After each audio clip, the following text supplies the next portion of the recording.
kill, kill.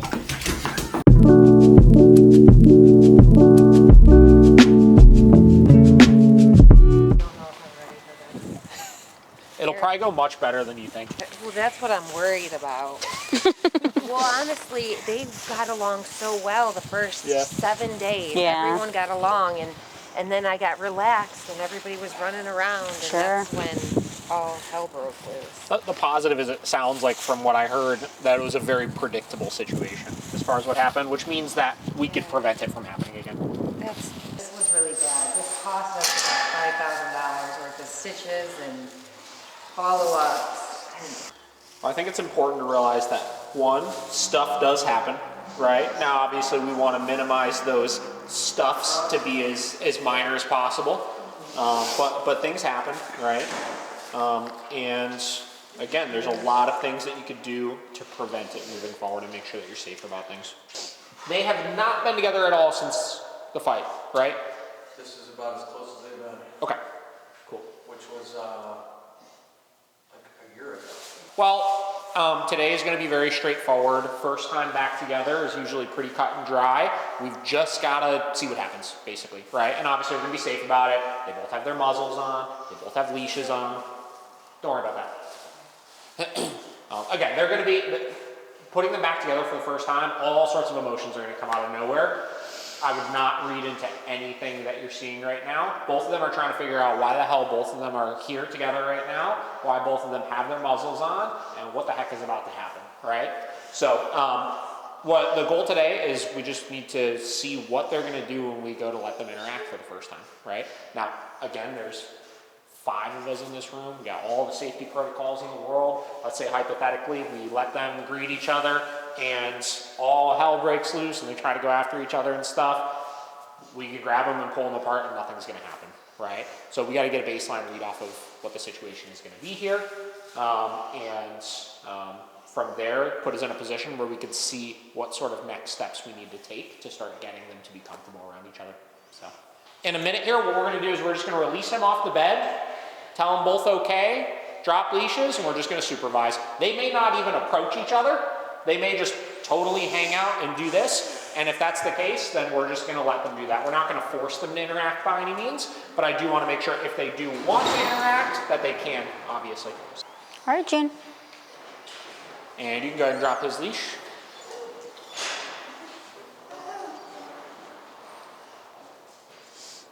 And again, just supervising here right now.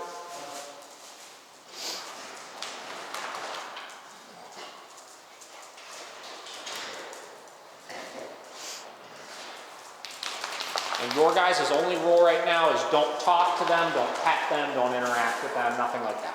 We want this to be solely about the dogs.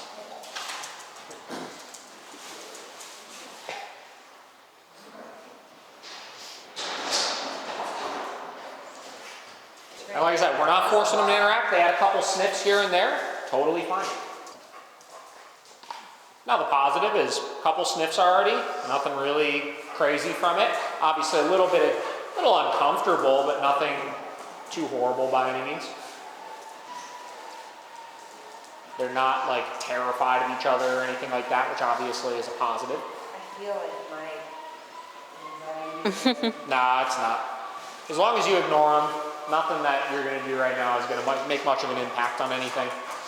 The only time that stress from like a human will impact things, or like you hear, like you watch like the old Caesar episodes and stuff, it says your energy will create problems and this and that. I don't necessarily think it's as simple as that. I think it's when we get nervous, we act different, right? So we'll get nervous and then we'll anxiously like pet one of the dogs or start talking to one of the others or something like that, and that's what ultimately triggers the behavior. This is good though so far.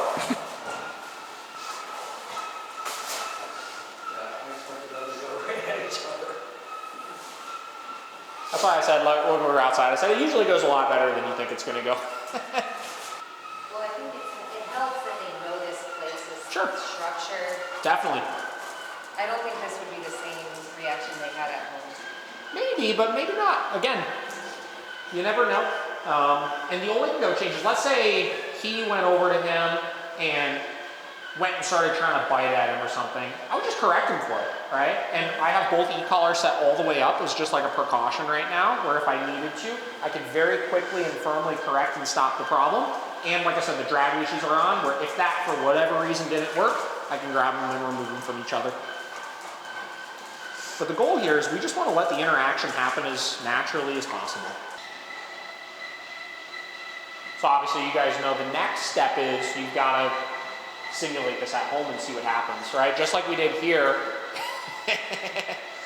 where we kind of didn't know what, like I said, I didn't know if they were going to try to go after each other or not, obviously, either. But the only way you're going to find out is when you go to do it, right? And again, when we first walked in, he seemed a little more excited. Sure, yeah, he's definitely a little bit more stimulated and stuff like that. Could be for whatever reason. There's more going on. Got a dog running around over there, and he's like, oh my God, my brother's over there. You know what I mean? There's a lot of different variables, but we see what happens, and luckily it worked out just fine. But again, we had all the precautions in place that we needed to. So you've got to be able to simulate this same exact thing at home and get the same read off of, is it different, right? Does it go more poorly like you think it's going to? And if it does go more poorly, how do they respond if we need to correct them for it, right? And then after we correct them for it, what happens then? Do they just kind of avoid each other, and you kind of see what happens with it. And then what we do is, let's say they do try to go after each other and you correct them and they just avoid each other then, right? That's fine. So then we have our baseline of they're a little bit more stressed in the house, but we were able to discipline for it. We were able to get past it. And then what you need to do is just this for an hour a day for 2 weeks. You know what I mean? We're not even going into it with the expectation we got to have them out all the time or this or that. It's, all right, we're just going to get them together around each other safely for an hour a week for 3 weeks and just have 3 weeks of wins, right? 21 days of this went really, really well. And then what you do is you push it a little bit further, right? And maybe we do 2 hours a day, right? Or maybe we do, we change up the environment. Instead of doing it in the house, we do it in the yard where there's more stimulation or whatever, right? And you just continue building on that until you hit a point where, they're interacting more, they're not stressed around each other, they haven't tried to go after each other at all, where you start feeling comfortable, where you fade the muzzles out. The first step is just figure out a way to just be successful with it, right? And this is a way where we could start being successful of, we're getting these 2 dogs together, there's not any major issues with it or anything, and we could start moving them along in the right direction like we talked about last time. Now obviously this is where you could start seeing issues where it's not even so much them that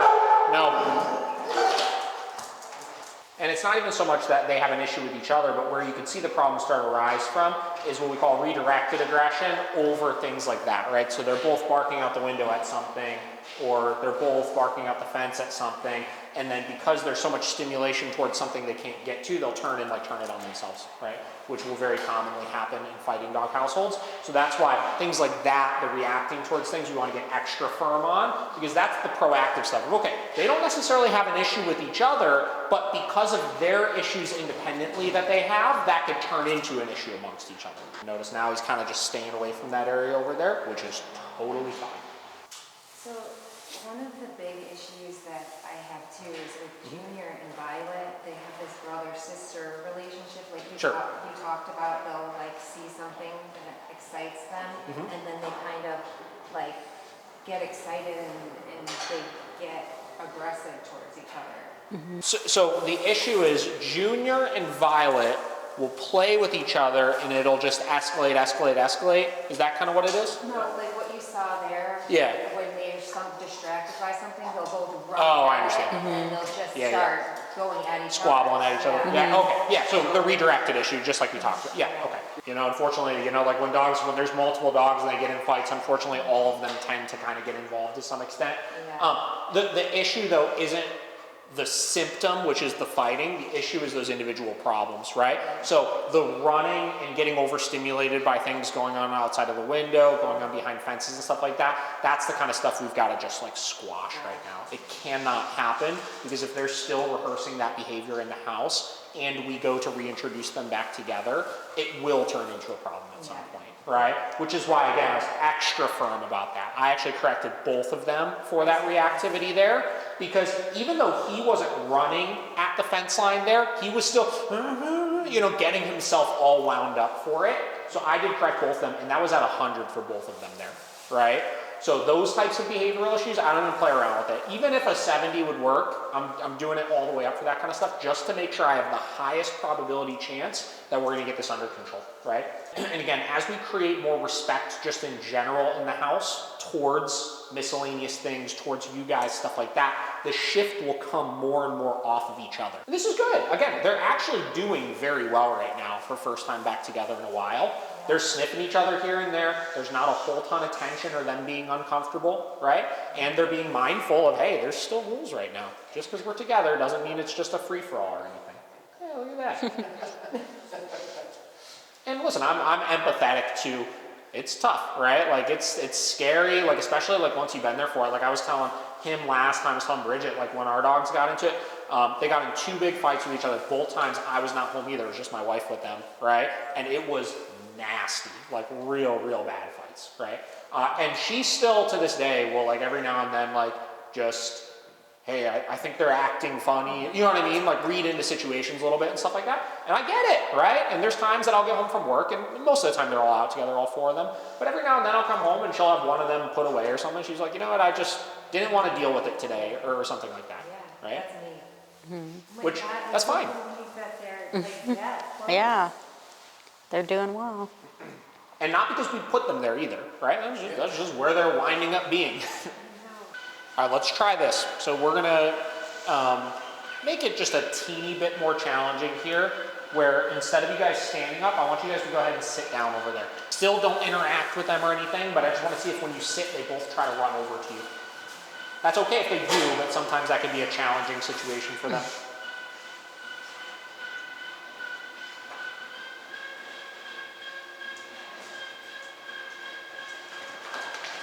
So again, you can see a little bit of tension and stuff like that. No biggie as long as it doesn't turn into anything.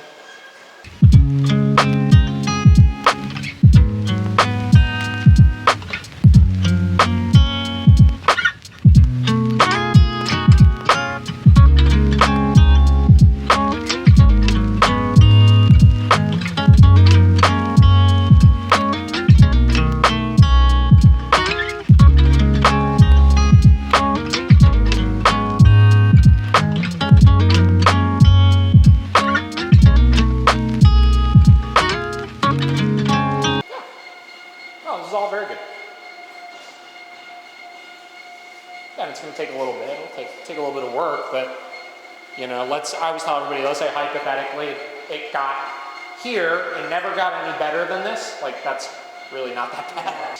We say they don't need to be best friends, they just gotta tolerate each other. Right. Even our 2 girls, the ones that got in the fights, like they don't really interact with each other or like play much or anything like that, but they're fine, they coexist, and you know.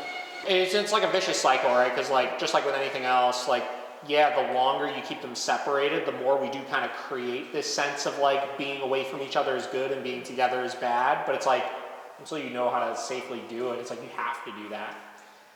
And then past that, you were mentioning the policing stuff with Junior. I always tell everybody, most competition in multi-dog households or fights and stuff is stemming from one dog policing the others for things we should be policing them for. Yeah. Right?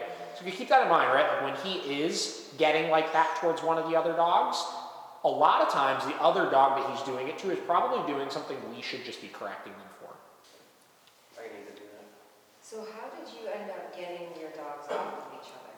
She got Yeah. pretty bit up. Yeah. Well, I reacted. I didn't respond. I wasn't thinking, like, that would have been a good idea to grab a pan or something. Yeah. I thought, Well, in the heat of the moment though, like the first time it happens, it's no different than if like a dog fight breaks out here, right? The first time, like if a new staff is around for it, it's like they freeze, obviously. It's like, you know, until that happens. But then the second time, it's like you kind of are able to think through it a little bit more rationally and know what to do.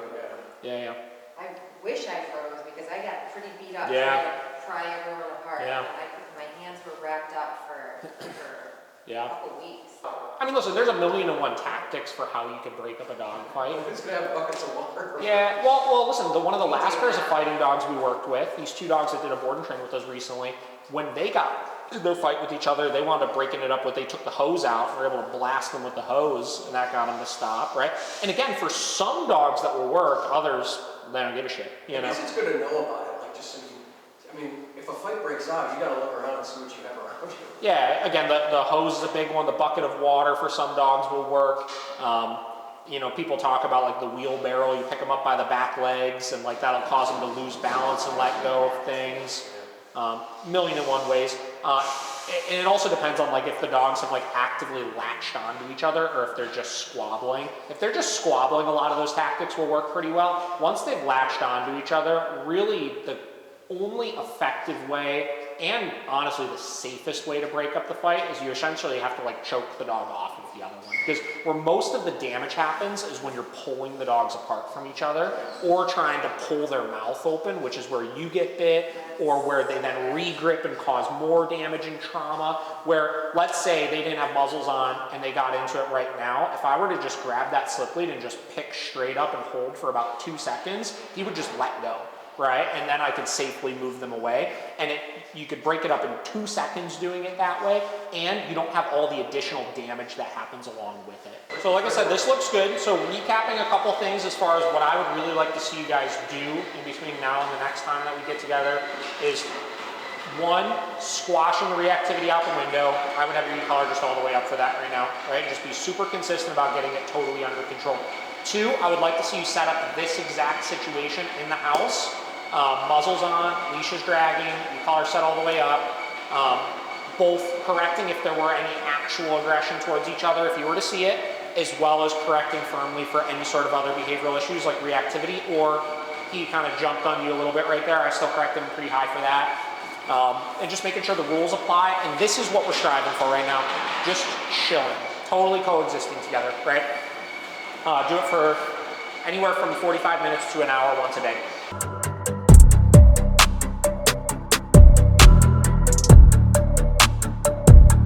What's going on? What are we working on? Crate stuff? She goes in fine. I think it's when it's dark Sure. and I'm not here. She freaks out. And like I've got my little cameras around and Sure. she will move this crate Yeah. into there. How long before she starts doing it? Like, will she do it right away? No. No? No. It's usually, like I left this morning, I was gone for about an hour and about 2 hours. She was fine when I came back. Okay. So it's kind of hit or miss? It's like after 3 hours, well, after 5 hours, 100%. Yeah. But she's not usually in there. Usually about after 3 hours. Sure. Night she sleeps with me because she literally, I had it at 100 and I'd be hitting Yeah. it every time And she would just bark. And it Okay. went on for hours. So my second question was, does she like make a lot of noise while she's in the kennel when you leave the house? Not usually right when I leave. Not right away. Okay. Gotcha. Unless I take him for a walk and put her in there, then I Understood. can hear her at the end of the street. Okay. It's got such a funny face. Well, he's just so damn cute. Yeah. He's like, I'm not sure I understand what's going on. All right, well, we'll take a look at a little bit of everything. What we'll do is we'll do some walking with both of them. We'll make sure that looks good, and then we'll try to simulate the crate stuff as best as we can. See if we Okay. could at least give you some pointers on how to address that. I don't. Well, just quick things as far as some of the stuff I'm seeing right now. A lot of this impulsiveness when you were going to put collars on or the leash or even the jumping at the front door and stuff. We've really got to get that just a little bit more under control because a lot of this stuff goes hand in hand. Because you look at like kennel anxiety or separation anxiety and stuff like that, I always say it's an impulse control issue if you really break it down to its Okay. core, right? And all of those other things are impulse control issues as well, right? So much more firm on them. I saw you had it at a 30 when you gave this to me. Like I just corrected it at a 90 for chewing that leash just there, Okay. right? We want to see a much faster response where she gets that correction and then just avoids it, right? Okay. This is what I'm having Yeah. issue with. Is mostly him curling me or whatever. Come on, Bode. Well, she's doing pretty well. Yeah, it's not a her issue. It's Yeah. a him issue. Where are you? So this is a part of the reason why I'm not typically into the flexies, is because it just becomes a mess so quick. I'm not saying you can't use it, right? It serves its purpose for every now and then being able to give a little bit of freedom, but generally speaking, you're just gonna get yourself frustrated with it. So he'll get kind of a little bit of a micro lesson here right now from the standpoint of when we're in this, like, call it migrating mode, call it walking mode, whatever, he's got to have a little bit better of manners with this to make this easier for yourself. So I'm just going to keep it locked a little shorter, and I'm not going to allow him to do as much zigzagging. Okay. And then what we'll do is to make it easier for yourself, we'll pick a spot that he can go and sniff around, but it's going to be a little bit more on our terms and a little bit less on his terms. Well, obviously, you know, he hasn't had a whole lot of training, so there's only so much you could do about it, but I would definitely, you know, try to do your best to set some boundaries with him, you know, get on him a little over stuff like that. And even things as simple as what we're doing right now. We're not doing any formal training, right? It's not like we're teaching heel or come or this or that, but I'm just setting some rules to the walk, right? Like, you're not going to dictate everywhere that we go here right now. You've got to take some direction from time to time. So what's the best way when he does attack? Yeah. So The best thing I can do. first things first, if I'm noticing it's a pattern where he's only doing it when he's on the couch next to me or something like that, that kind of, it's not. Okay. Nope. So the hard thing is, again, without formal training, most of those things, like you just described, are more of the symptom, not the problem, right? The problem is all the other things, like how bad he was reacting and barking when we walked in the house, right?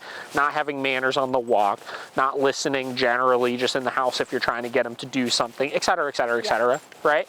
So, you know, yeah, I mean, we could say, well, if he does that, you got to give some sort of correction for it. You know, you could use an e-collar, you could use something like that, obviously.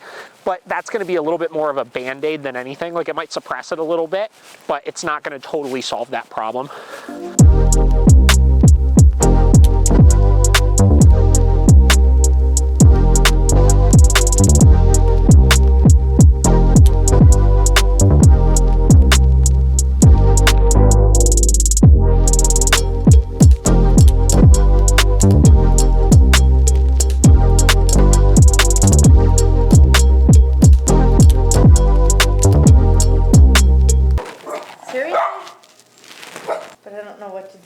She's like, what did I do wrong?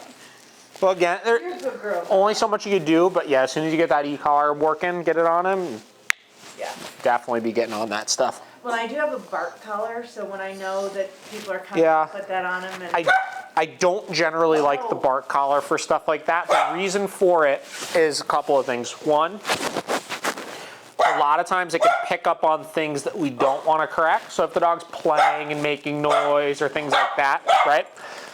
And two, the importance with any sort of correction we're giving is that the dog understands I'm telling you you can't do that. And the bark collar, they just know the bark collar is what's teaching them not to do that. Okay. Right? So this is usually the first thing that I like to do is just, again, assess their behavior when they're in the crate with us present to see if there's anything that needs to be addressed there. Because if there is, that's going to be an easier one to get first before we move on to something else. But this so far seems fine.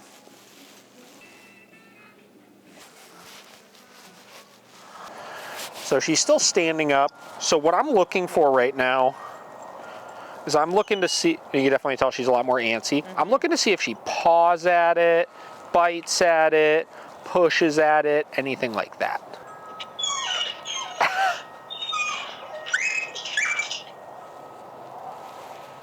So that, the kicking at the crate and everything, I don't want any of that nonsense in there.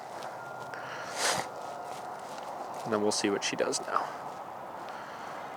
And generally, after we correct it once or twice, what'll wind up happening is maybe they try one more time and then they go back to reverting, like laying down or something. Perfect. And that's what I want to see. So this is where the importance of stopping it right then, as opposed to when it totally escalates out of control, is where you can get yourself some leverage. And that's the issue with, you know, a bark collar can be beneficial for something like this sometimes if you have a dog that's really crate anxious, because at least it'll give a correction if they start acting up. But generally, it's not going to catch it until it's escalated really far. You know what I mean? So this is great. Now she's just chilling in there. Give her like 2 more minutes there. I want to see if she like totally settles or if she re-escalates back up with it. Yeah, the hard part is when I'm at work, Yeah. you know, and I'm Well, yeah. 15 miles away. And When I'm you're looking at the totally camera, gone- there's no way for me to Yeah. give a correction. So here's the big thing I tell everybody is we want to really focus on initially when we're leaving in situations where we are in control of it. So setting up mock scenarios like this, obviously, and when we get home. But you kind of got to take whatever's happening when you're not home and just throw it out the window. Okay. You know, just don't worry about it because there isn't anything you can do about it. But the more we pattern in this, like now when we are in a position to enforce this, the easier it'll make those scenarios. Okay. Do you have a camera that you can watch her from? Mm-hmm.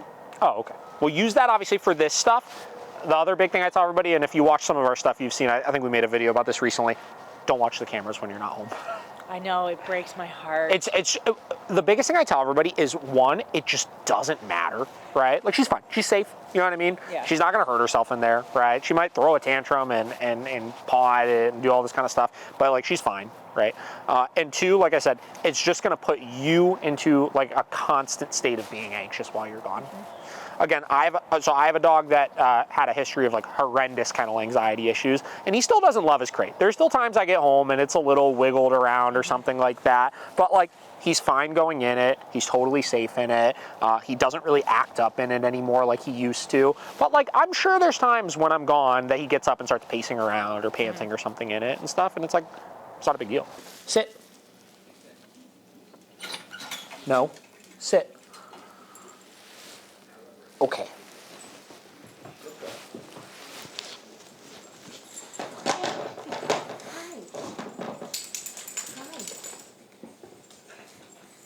She's like, you left forever. We're gonna try to do that one more time with her, see what we get with it. And this time, because this is important for when you're actually leaving her, once you let her out of the crate, totally ignore her. Because you don't want to create this spike of arousal of as soon as she gets out, love, affection, energy, this, that, because it creates this association that in here is bad. As soon as we get out, really, really good, right? Okay. We want it neutral. It doesn't matter that we're home. Get out. There's no reason to get all amped up or anything like that. I try to get her outside. That's fine. First Take her right outside. Yeah. But like, Because yeah, she like, does that, she had been doing that, you know, when she'd get excited, she'd tangle sure. all over. Yeah. So I'm like, let's get outside as fast as possible. Definitely let her right out, but try to not like pet her, like talk to her a whole lot while you're doing it. Just open the crate door, let her out, take her outside, bring her back in. Okay. And I usually say about like 5 minutes or so. Okay. Very good. Is this something she may possibly outgrow? It's not an outgrow thing, no. None of this stuff really is. Like when you look at behavioral issues and stuff, dogs don't just grow out of behavioral issues, you know? Because behavioral issues exist because they're being reinforced, right? Okay. You look at anything, right? Jumping, it's being reinforced by us petting, right? Right. Aggression towards strangers, right? It's achieving making strangers go away, right? Freaking out in the kennel, it's achieved by us adjusting something and letting the dog out or not leaving them in the kennel anymore or whatever it may be. So the only way to get past them is to remove the reinforcement behind why they're doing the thing and make sure that they understand that we're gonna make them adjust their behavior. Now, like I said, dogs that have like really serious kennel anxiety, which I wouldn't even consider hers that. I mean, like the fact that she's calming down so much already and very responsive to the direction that we're giving. She's on a low level with it. But even dogs that are really intense with it, like I said, they may not ever love the crate, right? That's okay. They might get a little anxious in it from time to time. That's okay. The biggest thing I look for is that they're not having these like full-on meltdowns while they're in it. But look at that. I mean, she's just chilling in there now, Well, right? I wish I could find, I would video, like, I've got the Casa home cameras, and I would hit the record button, but I don't know how to find. I wouldn't even worry about it. You just got to continue setting this up, right? Because the more you pattern this in of this is just the way you behave in the crate, the easier it'll be in those real life situations. Okay. Right? So I would recommend, you know, for a week, run this drill like every day. You know, even 15 minutes. Put her in the crate, do 15 minutes outside, and you want to see her consistently get into that headspace of just chilling. And I do have like the microphone piece of the camera. I don't know if I could just, no. No, unfortunately not. Just stop looking. Yeah. You really have to. I tell everybody, because what'll happen is you're gonna create and you probably already have, you'll create an expectation in your head of what she should be doing when she's in the crate, which is this, right? We would ideally love if she did this all the time. But anytime you check that camera and she's not doing that, you're gonna look at it like a failure. You know what I mean? You're gonna look at it like, it's not, it's still there. You know what I mean? Where it's like, she's fine. Okay. Like I said, even if she's up standing at the crate, like panting a little bit or something, she's fine. So you gotta just force yourself not to check it. And then, unless you're in a position to enforce it, right? Okay. Looks great. She's doing good. So I'm doing it. Okay. And then just ignore her now. Excellent. I like it. A couple things to work on. So the walking with them together, that's going to be more of a him thing than it is a her thing. Yeah. So just create some structure to it. When you're walking, he's got to be walking with you, and then once you release them and let them do their thing, right? Okay. Thing number 2, much more firm on the behavioral issues, right? Jumping, all that kind of stuff. Have this thing much, much higher. You want to see a much quicker response of her realizing that she shouldn't be doing those things, right? And then the third thing, run your crate drills like we just did, and don't check the cameras when you're gone. Okay. And accept the fact that as you're working through this, if you need to actually leave and put her in the crate, she's probably gonna move the thing a little bit. If you wanna avoid that, you can go to the store. Home Depot sells like little rubber mats and stuff that you could set down and put the crate on top of so that it doesn't move around so much. I've done that with dogs before. And sometimes that can help a little bit also because the act of, again, getting back to every behavior has some sort of reinforcement behind it. The act of them bashing the crate and it moving a little bit is kind of reinforcing to the dog, right? So if she realizes she can push that thing all the way across the room, if she's bored in that crate, that's gonna be something to entertain herself with. Scenery. You know what I mean? So, you know, that could help with that a little bit. You can go drop the leash and leave him there. So if he, tell him no, and then tell him down again. Down. There we go. So a lot of this comes down to 2 things. 1, correcting in the right spot. Yeah. 2, correcting high enough. And 3, having the right expectation of him, right? Yeah. So first thing that I did right off the rip is I just turned this thing all the way up, Okay. right? I was like, well, normally he's at Yeah. like 30 something. So When he's not stimulated. 60 seems fine. Yeah. But I never know. A lot, you know, when you get a dog that's just that wound up, Yeah. it's just one of those things where we need to just get that under control as quickly as possible so that we can get him chilling, right? So what do we want to work on today?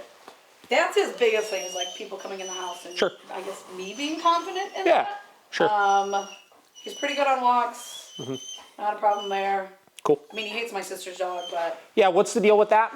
well, she has this like 1-year-old pit bull puppy crazy dog. Sure. And he's like when it's just him and I, like Yeah. he's the chillest. I never put him in a bed stick because he's so Yeah, chill. it's fine. Like he doesn't, we're not doing it. Like he just sleeps. Yeah. That dog comes around and he's running circles and all he wants to do is play with them. And Dawson's Yeah. like, get the hell away from me. What does he do? He tries to correct him, Okay. and is what I've noticed. Sure. And the dog's name's Doobie. He doesn't seem to understand the correction. So The I think dog- it's the other dog more doesn't? The Yeah. other dog doesn't get it. And when you say he tries to correct the other he'll, dog, like, what does he do? Snap. Just a little it, snap? Like, it's the little snap. Like Yeah. nothing I got you. absurd. And so the dog, I'm assuming, kind of continues to persist a little bit. And does he just kind of continue with the little snap, or does he ramp it up, or He'll what does he ramp do? it up eventually. Yeah. If it persists. Yeah, yeah. And when he ramps it up, what does it turn into? Just a bigger snap, or Yeah, what? it just turns into a bigger snap. Like he's never gone after it I or got you. anything. Does the other dog stop then, or no? No. This dog's an idiot. Fair enough. So there's 2 sides of it, right? So generally, I try to let dogs figure out their stuff amongst each other as best as I can.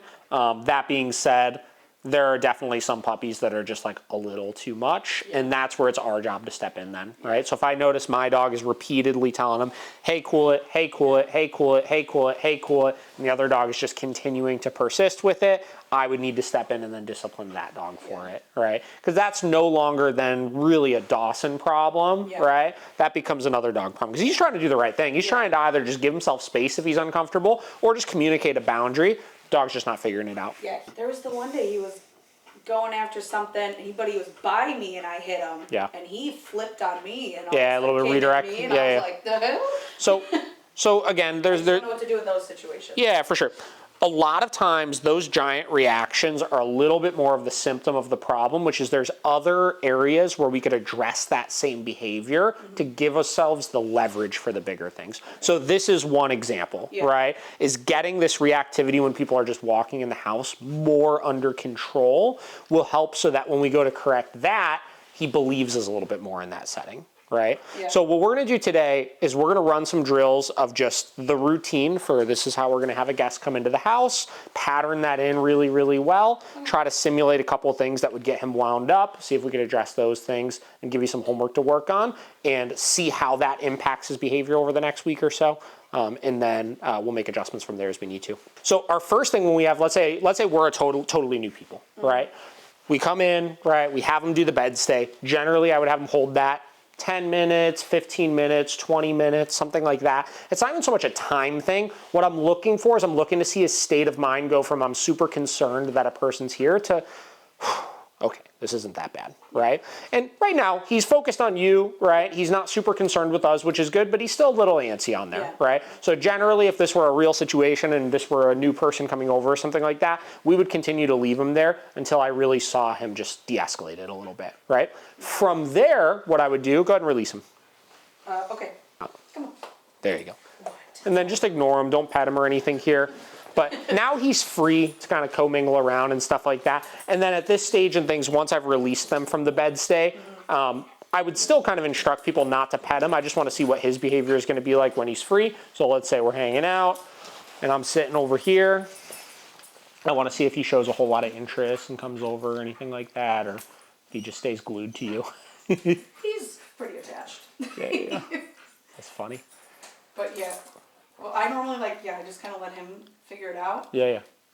And sniff around. Sure. And this is what we want, right? Yeah. Sniff around. Not a big deal. I have certain friends that I'm like, you really can't touch him. Yeah. Don't touch him. And it's not even that he can't. Like right now, I think he knows it's me at this point. Yeah. You know what I mean?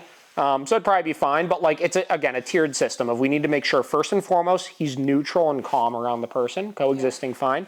Second, he could be free around the person and behave himself. And then third, we could add in interactions if we wanted to, right? Yeah. What do you think, buddy? So we're gonna run the doorway drill a couple of times here. So here's what the routine is gonna be, right? I actually don't want you to preemptively put him on the bed, right? Reason being, I want to take advantage of somebody's at the front door, he's run over there, and I need to be able to disengage him from that. That's also very hard. That door's never open. That's okay. Open that door. Yeah, that's fine. So we'll work that a couple times. I never open that one because I'm like, oh, he'll just. So here's what we're gonna do. We're gonna go outside. Okay. What I'm gonna do is the cue for you to put him onto the bed is gonna be I'm gonna knock on the door. Okay. When I knock on the door, give him a bed command one time. If he gets in, fantastic. If he doesn't get in, I want you to tell him no, and then I'll give a tap on the e-collar.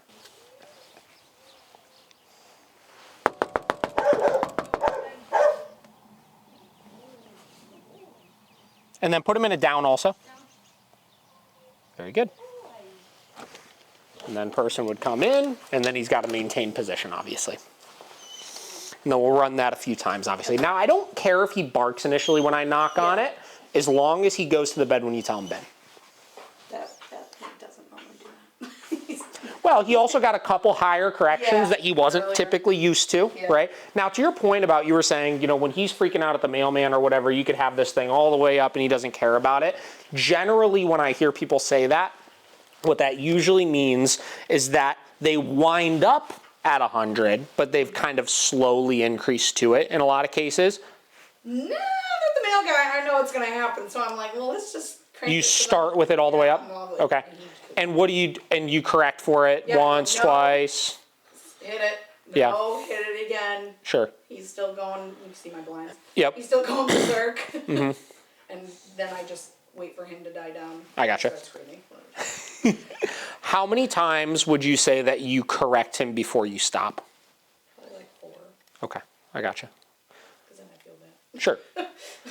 So sometimes, obviously you have your motivation side of things is the level high enough. From there you have the consistency side of things where we could sometimes accidentally train our dog to learn how to blow off a correction, right? By constantly giving, we'll say a couple corrections, 2 to 4, right? And then when it doesn't when he doesn't disengage, stopping, we're essentially teaching him every time we do that, the longer you fight it, eventually you'll come out victorious with it. Yeah. You know what I mean?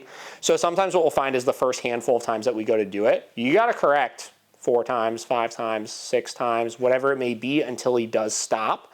And then the first time you follow through with that and you get success with it, under most circumstances, the next time then is like 10 times easier, right? So go ahead and release him here. Okay. We're gonna run this a couple more times.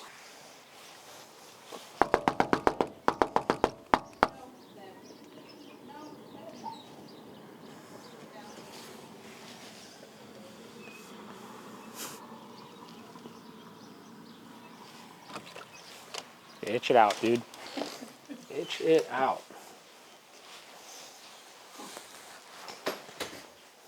He said, man, this is different. Like, oh man, boy, you're gonna make me too shy. What? It's so funny, my one friend that comes over, she's like petrified of dogs, so she just like gingerly will come in, gingerly sits on the couch until he's cool. They're cool now. They're like, he's let her pet him. But that took a whole summer. Cause she's like. Yeah. I want to see you get them under control much faster with the people coming in, right? Yeah. So still starting at that high level, obviously making sure that he's in a full down on it, and definitely correcting him for any nonsense with it. So, because he's definitely capable of it. He just needs to be held to a little bit higher of a standard with this.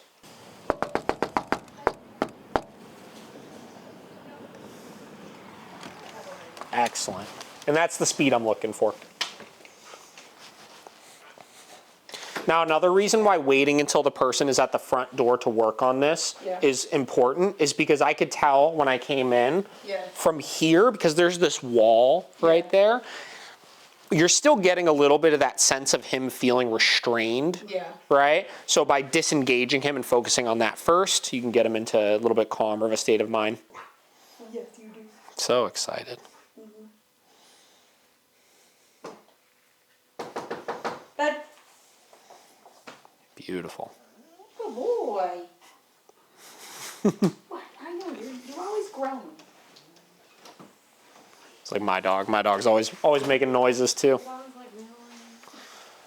Very good. All right, go ahead and release him out again. Okay. Come on. Dawson, come here, buddy. Hello. So that's what I mean about once you've checked the box that you have them under control, you have them calm, at that point the interactions can start.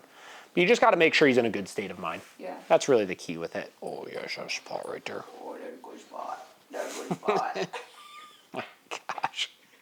Hi, bud. And then we're going to practice a couple callaways here. So I'm going to pet him for a minute, and then you're going to go ahead and send him to the bed.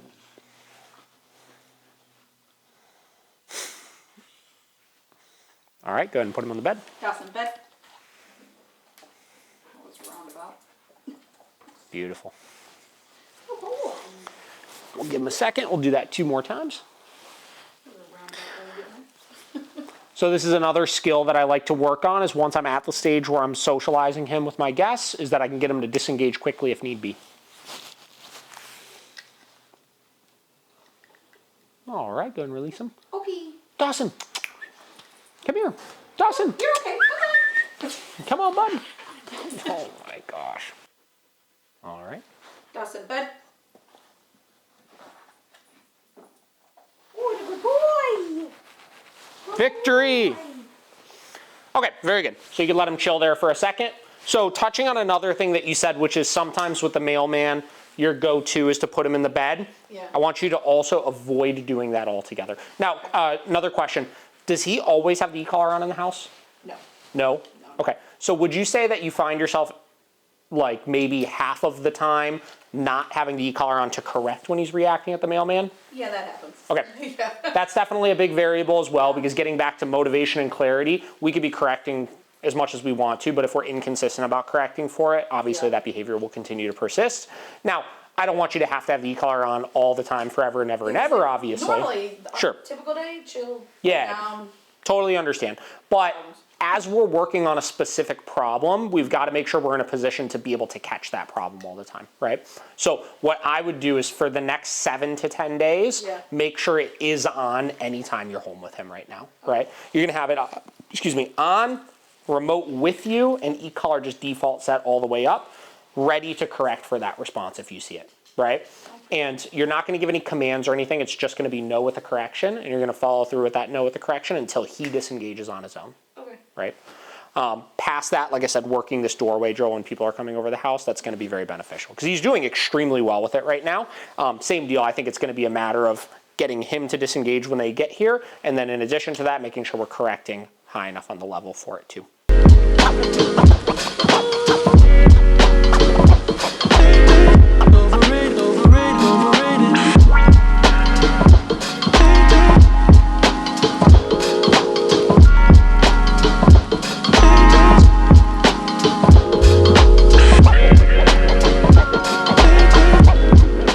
We took him to the beach. Yeah. How does he behave when he goes up there? Fine, it's so funny. Like if he's at there's like a beach part where it's really shallow and he like runs and he loves it. He is a different dog in that water than he is.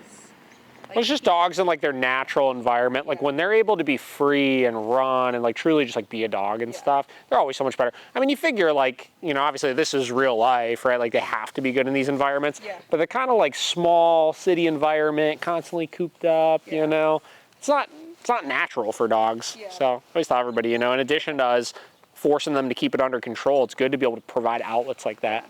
Especially, that's like the only time he's cool with my sister's dog. Yeah, that's funny. The same dog you're telling me about, that puppy? Yeah. It's like, I don't care. That's cool. This is the best place ever. Yeah. Well, looks like you just got to get your mom to buy you a beach house somewhere. You tell her that. Yeah.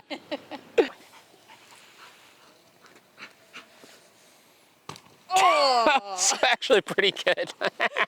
So all these things go hand in hand, right? Like this is great that he's got really good motivation for this kind of stuff. We always want to make sure when we're putting our dog into like a really elevated state of mind like that, that there's some degree of control to things, right?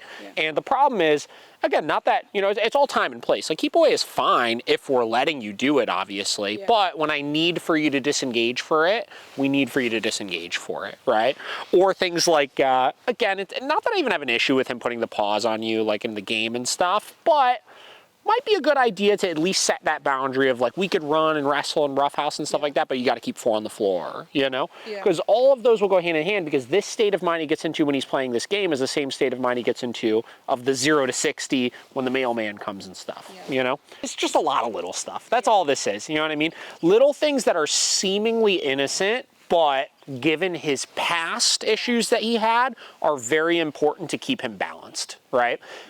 Anytime you have like aggression issues, reactivity issues, any of those types of things, it's that issue of just spikes, right? So they go from just 0 to 60 in both good ways and bad ways, meaning when he gets really scared, 0 to 60 with the defensiveness, and when he gets really excited, 0 to 60 with the arousal, right? And we just need that just to balance out a little bit more, where, I mean, it was crazy. It was like a switch. When you walked out that gate, he went 0 to 60 with the anxiety, right?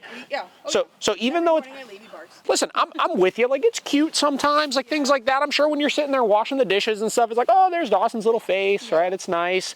But he's in like a panicked state of mind when that's happening. You know what I mean? Which is very unhealthy for him to be in, you know? It's not cute. Correct, right?